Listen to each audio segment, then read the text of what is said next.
नमस्कार मित्रांनो, मी किरण दानावडे, मराठी डिजिटल गुरु या यूट्यूब चॅनल मध्ये आपले स्वागत आहे।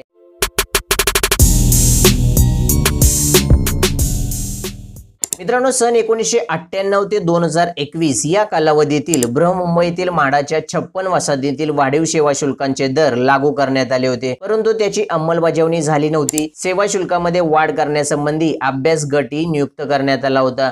या अभ्यास गटाने मुंबईतील म्हाडा वसाहतीतील रहिवाशांकडून जे सेवा शुल्क घेतले जाते त्यातील म्हाडामार्फत पुरवल्या जाणाऱ्या सेवांच्या शुल्काचे दर 50% कमी करण्यात यावेत अशी शिफारस केली होती। म्हाडाने त्यांच्याकडून आकारण्यात येणाऱ्या सेवा शुल्कांचे दर 50% कमी केले होते, मात्र मुंबई महानगरपालिका आणि बेस्ट यांच्याकडून आकारण्यात येणाऱ्या सेवांचे शुल्क कमी केले नव्हते।